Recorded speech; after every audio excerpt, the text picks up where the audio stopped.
Sherwin-Williams has been a great supporter and sponsor with Fenestration Canada, always very involved.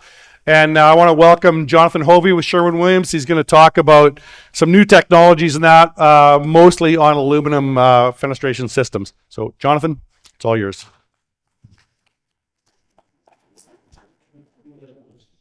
All right, thank you, everyone. So this session will explore evolving technologies, performance advancements, and application methods that are shaping the future of aluminum finishing. As the demands of aluminum continue to grow across architectural, industrial, and consumer markets, coating technologies are advancing to deliver improved durability, sustainability, aesthetic flexibility, and processing efficiency. In this session, we'll take a closer look at the innovations driving this progress, from next-generation powder and liquid systems to advancements in pretreatment, application efficiency, and long-term weathering performance. So first, a little bit about us. Sherwin-Williams is a global leader in paints and coatings. We have more than 64,000 employees in 120 different countries. This is supported by a network of 5,000 company-operated stores and 144 manufacturing locations and distribution facilities worldwide. Here's a little look at some of our industrial capabilities. It's not inclusive of all our different global locations. It gets a little busy on the map if you try to add everything, but I have been to almost every single one of those facilities myself. That kind of highlights the scale of Sherwin-Williams, driving innovation in Asia. That technology transfer can come to North America or to Europe and vice versa. Okay, so for our industrial division, we have 6 different segments: automotive refinish, coil and extrusion, general industrial, industrial wood, packaging, and protective and marine. All right, so before we dive into innovation on aluminum coatings, let's set the stage a little bit on why aluminum is so important to us. So today, the construction industry is undergoing a major shift towards sustainability. Builders, developers, governments, they're all looking for materials that reduce environmental impact while maintaining performance and long-term value. So aluminum profiles have been and are continuing to emerge as a solution for this transformation. So the construction industry is rapidly shifting towards sustainability. Aluminum profiles are playing a critical role in that change. They're lightweight, durable, corrosion resistant, and infinitely recyclable, making them ideal for long-lasting and eco-friendly buildings. It's estimated that over 65% of the aluminum produced is still in use today, kind of highlighting its ability to be recycled. Aluminum supports energy efficient designs, helps meet green building standards like LEED, and reduces maintenance and carbon footprint compared to traditional materials. So with growing urbanization and the global push towards carbon neutrality, aluminum profiles are well positioned to become the cornerstone of sustainable construction.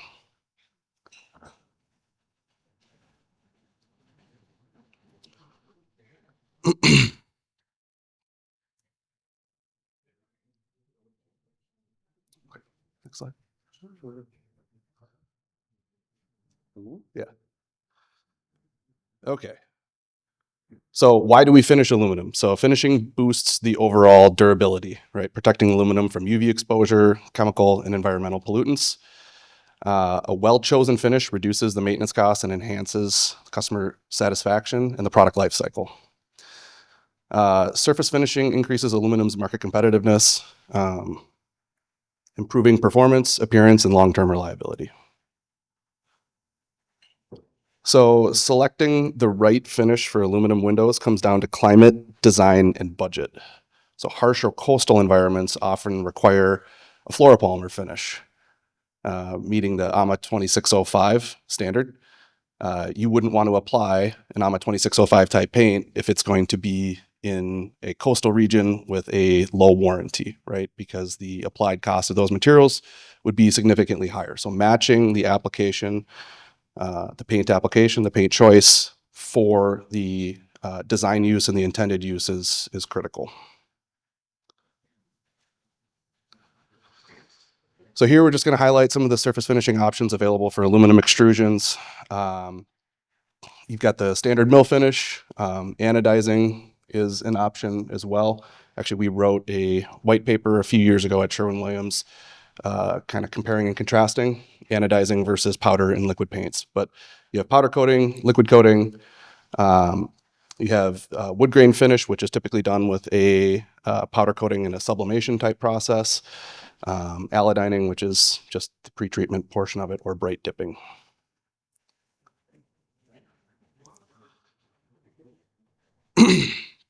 So surface finishing is what elevates aluminum from a functional metal to high-performing, durable, and design-ready solution. So finishing enhances the performance and appearance, allowing aluminum to succeed in demanding environments. All right. Okay, so establish that aluminum is critical for the architectural community.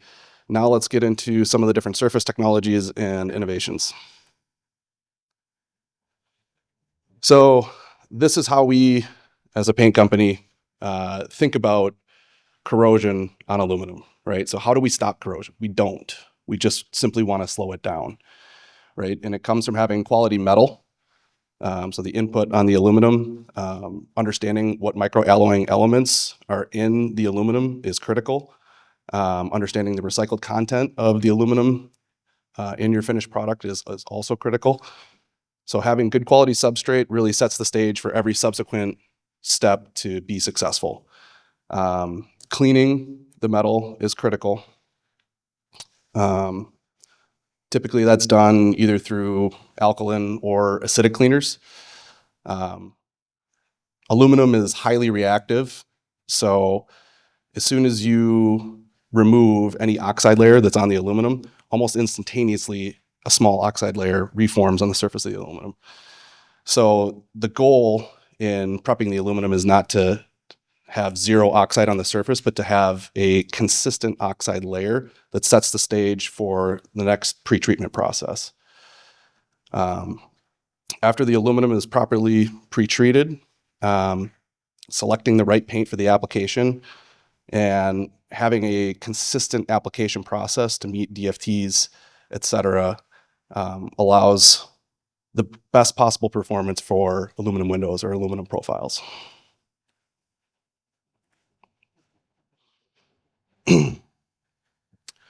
So aluminum is commonly used in windows, doors, and curtain walls because it's durable and lightweight, supports LEED credits and resources. Typically, you can get an additional LEED credit by using a powder coating. I'm kind of jumping forward, but just wanted to make that note. All right, next slide. So what does good pretreatment look like? These are the three pretreatment systems that are available today for aluminum. So you have hexchrome, trichrome, and non-chrome. Hexchrome is considered highly toxic. It's regulated in its discharge. They've made movies about the negative impacts of hexchrome in your body. So while it is the highest performing pretreatment available, most folks are choosing to move away from that due to health and safety and sustainability concerns. So trichrome is another good option in comparison to hexchrome. Actually, as hexchrome goes through its active corrosion prevention process, a lot of that hexchrome is converted into trichrome. So that's actually, what would be on your parts as the corrosion mechanism proceeds. So trichrome is a good option, very good performing, generally considered non-toxic and much more environmentally friendly. Then you have the most environmentally friendly, which are the chrome-frees. Oftentimes these are referred to, you'd use a non-hazardous or a non-chrome metal. A lot of times it's zirconium or titanium for aluminum. It could be paired with silanes, which are organic. Silanes can come in the form in conjunction with the titanium or zirconium in the same bath or a final seal. Generally considered to be the most environmentally friendly, safest for human and health. safe for wastewater discharge and things of that nature. The difficulty with chrome-free pretreatment is understanding your coating weight. So coating weights for hexchrome and trichrome are relatively high and easy to measure in the plant. With chrome-free pretreatments, you're not able to weigh the coating weight, essentially. So you have to have some other advanced method like XRF. Looking at the color of the parts doesn't necessarily tell you the quality of the coating either. The color can change based on the alloy composition. Performance can change based on the alloy composition as well. So your operational window tends to be a little bit smaller with chrome pretreatments.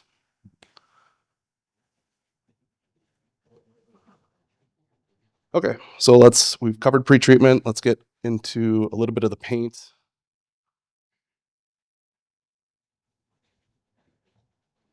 All right, so this is how we look at architectural coatings. Oh, go back one. Yep. So the most common specification for aluminum in the industry is the AMA 2603, 2604, and 2605 specs. So a lot of times we see AMA 2603 type coatings being asked by architects or builders for the commercial, light commercial, or more commonly in the residential area. And those would be lower performing resin systems for the paint. So that'd be something like 25% PVDF, a standard durable polyester type powder paint, or an acrylic liquid paint. For 2604, I'd say this is kind of the bread and butter spec for the window industry. This is where we see the majority of folks trying to target and want to live. So it's high-end commercial or low-rise multifamily. Those resin systems are 50% PVDF. There's silicone modified polyesters. There's other super durable polyester powders. And then you kind of have the gold standard for 2605, which in order to reach the weathering requirements for 2605, and this would be true for vinyl or fiberglass, whether that's 615, 625, or 2605 specifications, you have to use a fluoropolymer. So that would either be PVDF or FEVE type resins.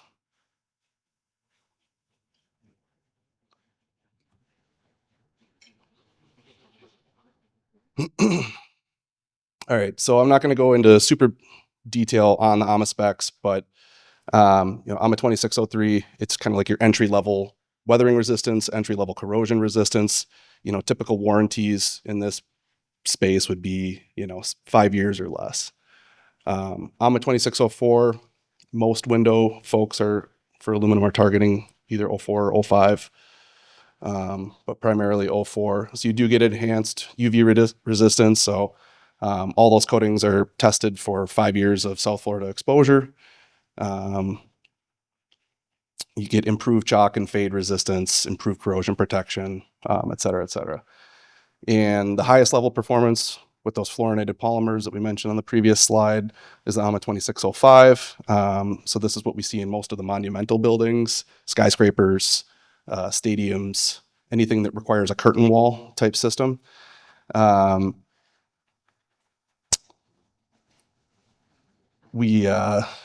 I lost my thought. Oh, 10 years of South Florida weathering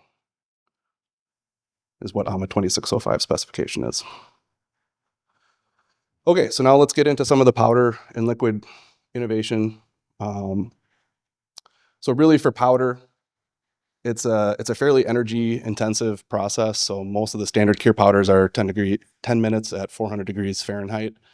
So low cure powders, we're seeing more of a push, certainly across Europe and even here into North America right now. I think we all know what the price of oil and energy is continuing to do in the current market space. So energy is certainly a concern.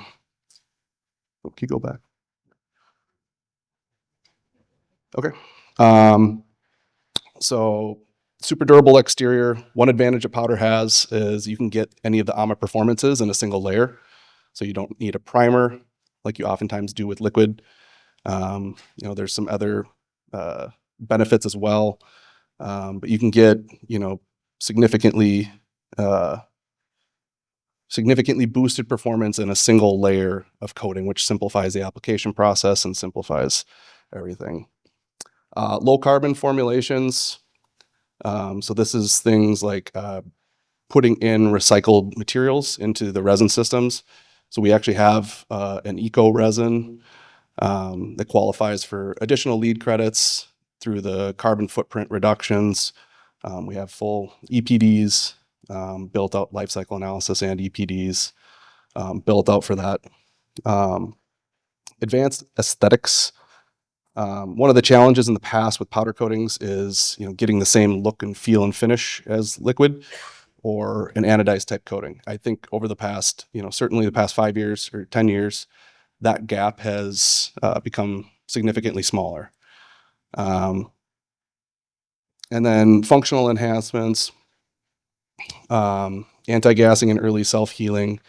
Those are all additive packages that can be put into the powder to enhance the smoothness of the final finish or reduce rejects in the field.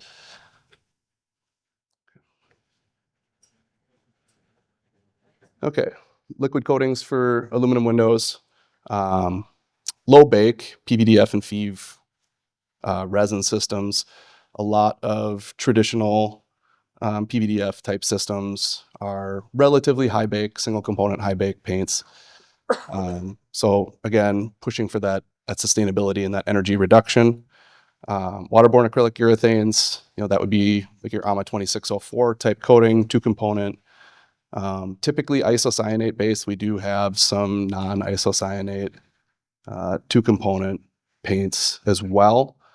IR reflective pigments. I was just having a conversation about this a couple minutes ago, but really pushing to lower. We'll talk about solar reflectance here in a few minutes as well. But really trying to maximize, optimize the IR package. Self-cleaning or hydrophobic coatings, something that a lot of folks don't necessarily consider when selecting paints, but the cleanability plays a big role in the service life of windows or curtain wall or whatever the end use of the parts may be. Antimicrobial coatings, it's a little bit niche for window. We mostly see this on hardware. We saw a big uptick in request for this type of coating during and after the pandemic. So it's a little bit niche but important to touch on for the window here. And then UV and EB, electron beam cured coatings, really reducing the energy as much as possible.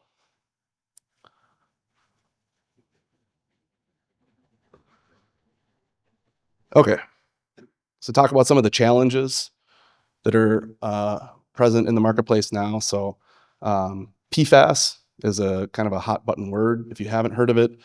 It's perfluoroalkyl substances. So these are the forever chemicals that have been in the news. It's a very broad chemical category. So I think the easiest way to think about it is there's short chain PFAS and long chain PFAS. Short chain PFAS has already been essentially, it's already been regulated and being taken out actively out of things like food packaging, things that it just doesn't really need to be in, right? So PFAS has, it does have some unique anti-slip properties in paint. It could be in solvent, it could be in certain additive packages, but it's definitely in, the PVDF or FEVE fluorinated resins. So it just depends a little bit on the classification of the chemical. So the benefit of PVDF and FEVE is it's been used for a very, very long time. The reason that it's a forever chemical is the same reason on why it performs so well, right? It truly does resist UV degradation. It's actually considered to be a phototransparent coating. So the UV really does not degrade that system the same way that it would in acrylic or polyester type coating.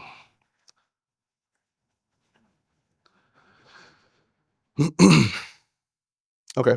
Maybe we'll just skip to the next slide. That's kind of okay. So current legislation. So there's no federal bans in the U.S. Canada has been pushing to bring regulations for PFAS as well. The EU actually tried to take PFAS out of absolutely everything a few years back. And what they found was they couldn't take it out of everything. So there's some critical industries. I mean, your engine on your car wouldn't work without PFAS today, right? So you'd have to completely redesign and redo an awful lot of things. So there are, certain use cases for PFAS. As it sits today, there are no substitutes or alternatives for the paint world to meet AMA 2605 specification. Next slide. So where do we see this heading? Short term, there are likely going to be more registrations or more declarations for companies that are using PVDF or FEV type coatings. We also see most people transitioning away from chrome, whether that's hex chrome or trichrome, and going towards the nano or thin film pretreatment, the non-chrome pretreatments. Skipping. And then lower VOC formulations too. We see most folks requesting or wanting to switch to waterborne type coatings, try to reduce that VOC footprint. Medium term, I think PVDF is going to stick around for a period of time. Long term, it depends on how PFAS is defined, whether that's all PFAS, whether paint is included in a significant use category. I think more to come on that, but there is research actively being done by different coating companies. We're obviously one of them, to try to find alternatives to those fluorinated resins.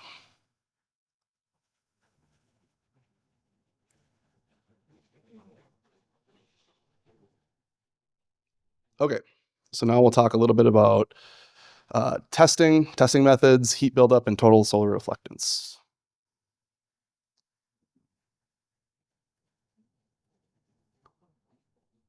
Okay, so we have the pleasure of having a couple of brilliant individuals that work for Sherwin-Williams, named Nathan McCormick and Dr. Vicki Gelling. So that team published a study on how thermally insulative coatings affect heat buildup and safe touch temperature on solar exposed pipelines. So some of the work that we're doing in our protective and marine division directly crosses over. It's part of that, kind of broader Sherwin matrix of knowledge and application. But we're not going to read that whole study. But the summary is that heat buildup is driven by different coating properties. There's a really long equation in the paper. If you do want to read it, we can give you a copy. But it takes into consideration solar reflectance, emissivity of the coating, or essentially how fast heat is able to escape the coating, thermal conductivity, thickness of the coating, environmental conditions, wind, air temperature, humidity, what latitude you're at in the world, right, is how much heat you're getting on that part. So it's a fairly complex system type equation, but really the takeaway is the two levers that you can pull are excuse me, the two levers that you can pull. The total solar reflectance is the biggest lever to reduce surface temperature of the part. You can also increase the coating thickness. I think it was something over 200 microns of paint added enough insulative coating, but that's not a really good real world application for window folks, right? We want to keep those DFTs reasonable, want to keep our applied cost in line. So understanding the total solar reflectance of your paint is extremely important. It also helps with safe touch temperature too. I've had a number of folks over the past couple of years that wanted to better understand whether it was a door sash or a window, but to really maximize the total solar reflectance of their system to try to have a safer product that they can market to their customers.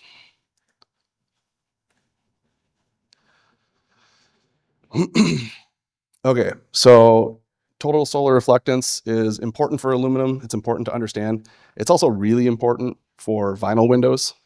Vinyl has a fairly low distortion temperature. So if you don't have the right package or the right paint on a vinyl window, it will, warp and twist and crack. Um, let's see.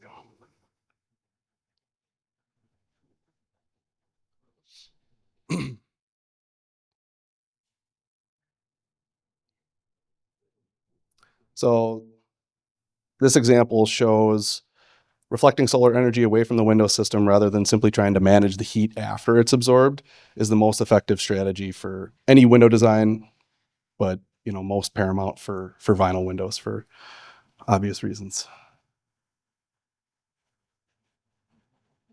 Okay, so talk a little bit about testing here as well. So traditionally, coating performances were judged almost entirely on short lab tests like salt spray, cyclic corrosion, some type of accelerated weathering test. All of the data, and I didn't present the data here, but we have mountains of data that show that none of those tests actually really correlate to what's going on out in the field. So what we found is lab testing in conjunction with long-term outdoor exposure, with direct focus on high-risk areas like edges, fasteners, and welds, right? Usually it's those type of finer details that become the initiation point for corrosion or failure of a coating system. So performance is modeled by climate and risk, not ideal lab conditions, right? So that gives you guys, the OEMs, the confidence that your paint system, your total coating system, including the pretreatment and the aluminum, is going to stand up over a period of time.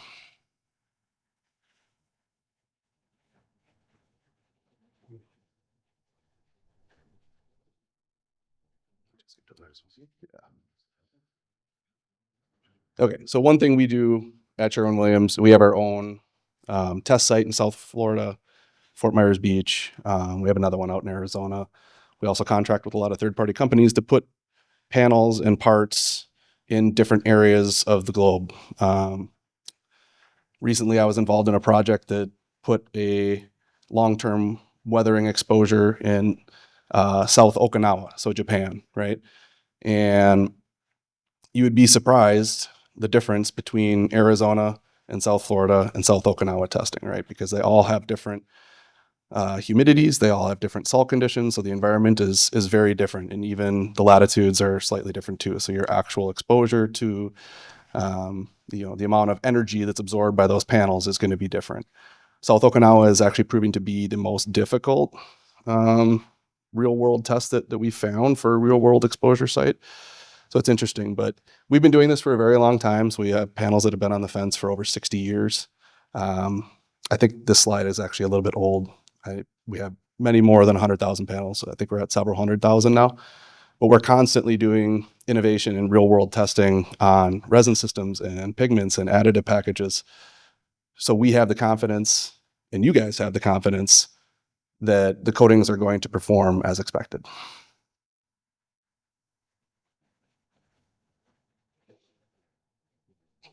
Okay. So just kind of a good comparison on what was done in the past and what really is the gold standard and should be done. Coatings don't usually fail on the flat panels. They usually fail on the finer details, edges, joints, welds. The real world's messy at the end of the day, right? Sun, moisture, salt, pollution. Having that real world test data is very, very important, particularly knowing that the lab tests don't perfectly correlate or correlate even to each other.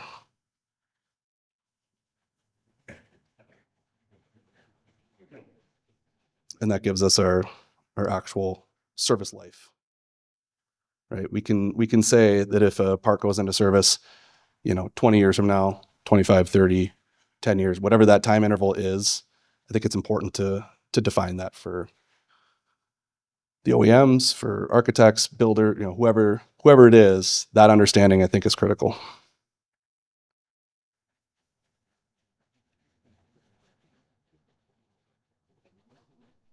Okay, so to wrap things up, aluminum windows, long-term performance isn't chosen by price, it's engineered through the coating.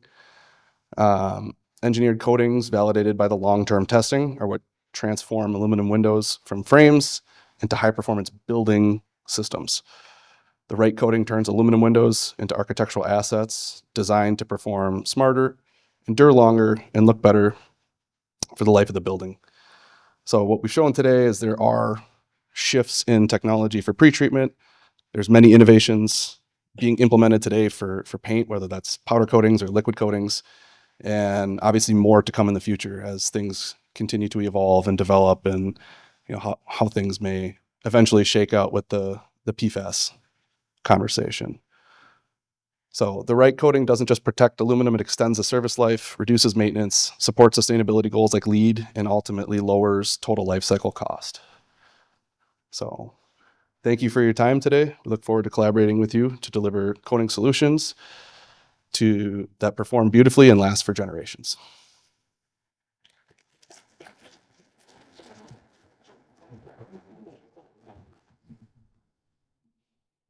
Questions? No? There we go.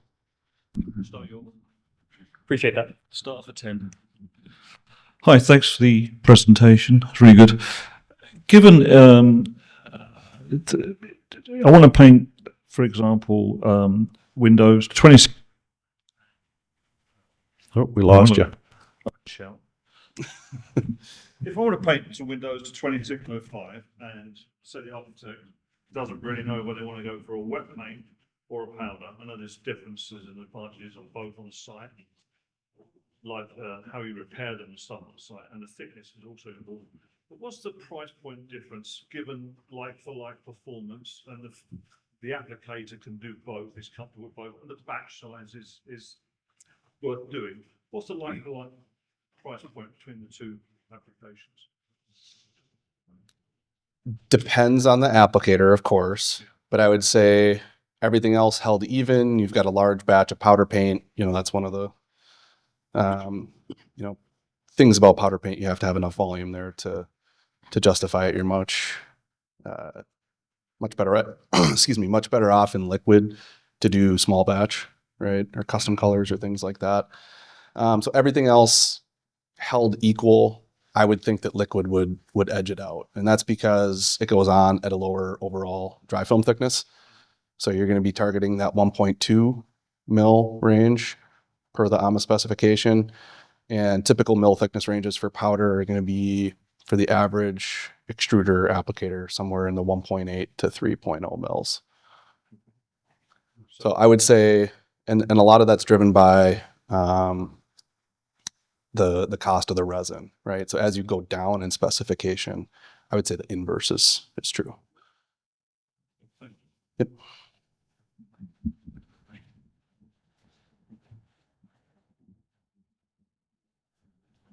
I'm involved in a project that's about 10 years old. All the aluminum systems have failed for multiple reasons. It's basically a house on a cliff overhanging the ocean. Is there any way to determine from assessing an existing product what type of coating is on there through an evaluation, or is it just trying to look back at the specs, trying to do a forensic kind of concept? Was this an appropriate product for the environment that it was installed in? You should be able to tell at least what resin it is through failure analysis, through chemical techniques. Yeah. So there is a process in which that can be, like, is it assessed chemically or is it visually? Like, is there an actual inspection process for it? That could be, like, we're getting to the point where it's forensic for the sake of litigation type of thing. Yeah, it would be an actual chemical test to see the IR signature, figure out what resin it is. Yep. And you could even see what type of pretreatment they use too. So Jonathan and I talked a little bit about coatings on PVC products before he spoke today, and I know that there's a couple PVC guys in the room here. So question, we talked about dark colors and a lot of the challenges around PVC products. So I guess as a PVC manufacturer that is using painted profile or painting your profiles, what should you be telling your client to be looking for when they're shopping PVC products in dark colors? What should the Yeah, OEM be telling? Yeah, should a builder or a designer or specifier that's specifying PVC products in dark colors, what should they be asking that supplier of the product of the windows? What tests are required? What heat build numbers? Like, we're hearing about lesser quality products getting out into the market and pardon the pun, painting the whole industry with one brush that dark colors on PVC don't work, which I don't support that opinion personally, because I think all products are good and bad for lots of different reasons. So I'm a PVC supplier selling black windows. What should I be telling my purchaser to look for, and what questions to ask of my competition? I would ask to see the data, right?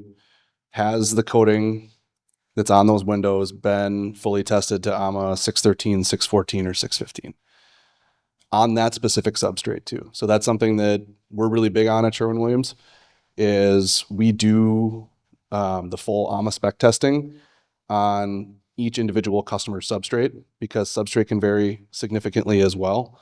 And it's important to show that test data that it's repeatable. I would say making the claim that something will meet AMA 614 or 615 doesn't mean that it actually will, right? And if I were an OEM, and I have been an OEM, I've been on your guys' side of the table earlier in my career, I would want to see it on my specific substrate as well. Good. Yep. All right, I got this mic in my hand. So it was a question that was sort of in my mind as you were doing your presentation, and then Anton probably made it come more to the front of my mind.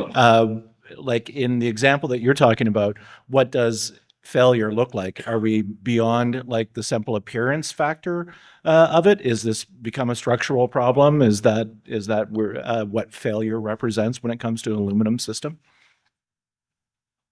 I guess so. My situation's unique where it's a building envelope failure, but the question is was the product appropriately specified? And it was trying to look at it as an inappropriate product for the environment that it was put in. So it's a combination of the product failed from a water ingress perspective, but also the selection of the product was based on budgetary concerns. And it turns out it probably was a weak system in multiple categories. So anytime you're dealing with the world of litigation, everyone's looking for how many boxes can I tick to go after to determine whether or not a product was appropriately specified. So it kind of goes down to, like, I appreciate when you talked about the AMA standards in regards to, because I've had this before on projects where you're trying to determine what is the appropriate coating for a curtain wall system in a house in, let's say, West Vancouver, that's worth $10 million. The last thing you want to do is have all the coatings fail. It's an aesthetic thing, but there's always lawyers involved. And you end up replacing everything. So it's an incredibly important specification item, and I think it gets overlooked significantly in low-rise construction where aluminum systems are used. So. On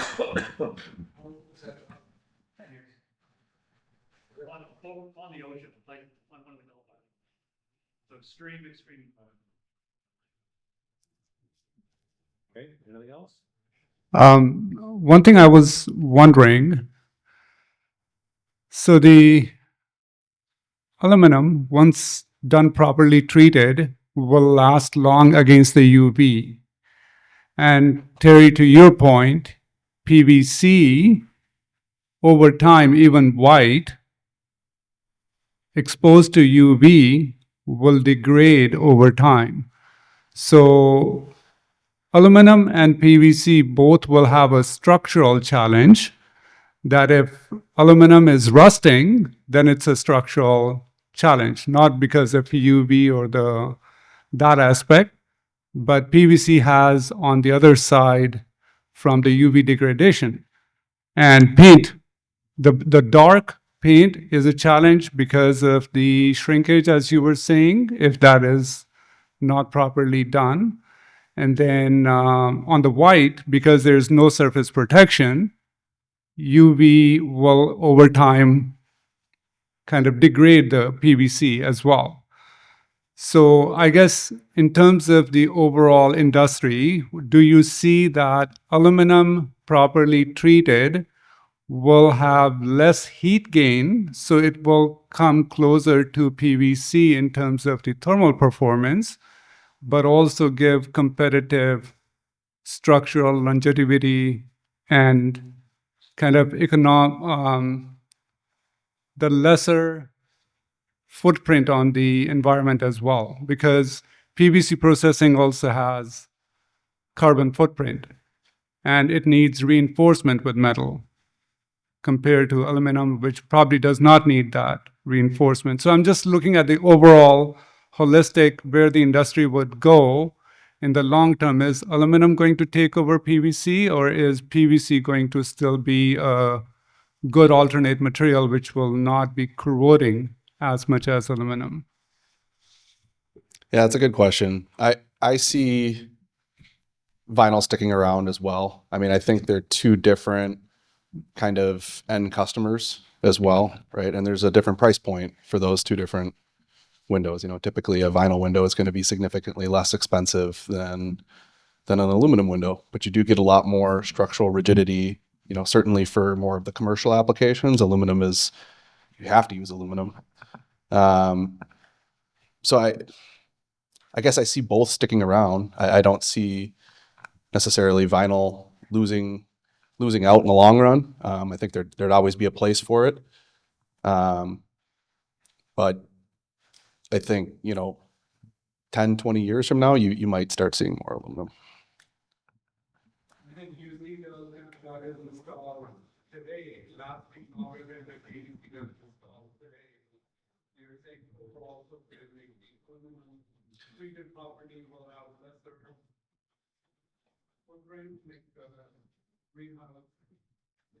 So because of its lifespan, its carbon impact will be less, is what you're saying. Yeah, I think that's a reasonable statement. Yeah. PVC is not going anywhere. No, it's not. Trust me, it's not going anywhere. And you know, during your initial comments there, you made, you know, part of the comment that really honed in on me, when it's not done properly. And you're right. If it's not done properly, it doesn't matter what the product is. It's going to have premature failure or other issues, right? So, dark coatings on PVC, should we do it? No, in my opinion. We're painting way too much stuff black right now. You drive through new neighborhoods and the garage doors are black, the entry door is black, all the trim is black. It's beautiful in the first 6 months, but come back in about 5 years. All of that painted wood trim is flaking and chipping, and it's not using Sherwin-Williams paint. You know, it's just the reality of dark colors. Like, obviously, they have challenges in you know, high solar exposure. PVC is not going anywhere, and I think that, you know, dark colors on PVC with quality products, with good processing, with understanding where they can be used and where they can't be used, it's not a problem. So, you know, we sort of paint this PVC in black as a bad idea. It's not. It just needs to be managed like any other, you know, niche product, right? So anyway, didn't want to take your time. No. I mean, a couple thoughts on that. You know, having the right paint with the right total solar reflectance, you know, certainly helps in that situation. And doing things right by doing the full AMA testing on specific substrate helps limit failures in the processing and also failures in the field. So taking a measured approach, I think, is super important. The other comment I had was on color forecasting or trend forecasting. We still haven't seen black slow down. I mean, it's crazy. I mean, it's been over a decade of black just continuing to grow in popularity. It's probably 80% of what we sell into the vinyl window space is some form of black or, you know, dark bronze or something in that kind of very, when not done correctly, high heat buildup type color. So.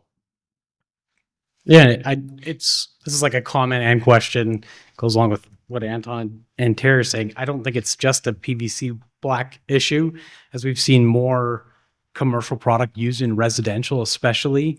I have a specific example where we asked to comment on a project, big 2-story curtain wall in their house overlooking the valley.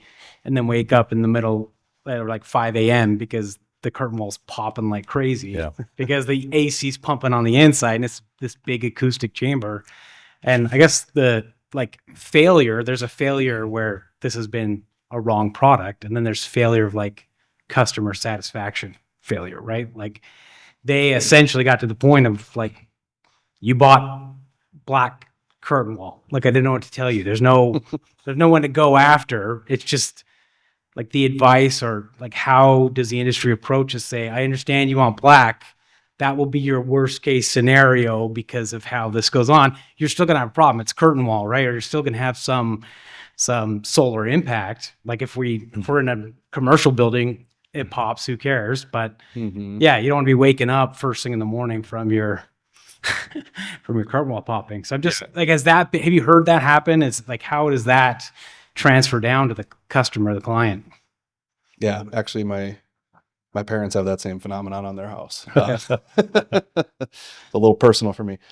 Yeah, there's only so much that you can do to boost, the solar reflectivity of a black, right? It does have a maximum limit because that's just the nature of a dark pigment. It's going to absorb something, right? So if you think about total solar reflectance as a percentage, the inverse of that is the actual heat absorbance, right? So reflectance and absorbance are inverse. One over the other would, equal out. So, the other thing to consider too is having those conversations with the customer is important. And as you reach the higher end of solar reflectivity, you tend to get more iridescence in the paint. So the solar reflective pigments that are used, may have like a purple or green or brown type of undertone to them. So, your ability to have a true black and meet the customer's, design criteria may not be possible. You talk And a about true doing black. it right? I got called out in my former life to the Okanagan patio door was twisting and warping and the mullions were bowed and what is going on? Black painted patio door. So I go and check it out. Of course, it's fully exposed for starters, but the stucco and the stonework were right up to the edge of that frame. It had nowhere to go when it moved. So it chose to go out. So there's all kinds of different factors that come into a failure and why that failure occurred, right? So.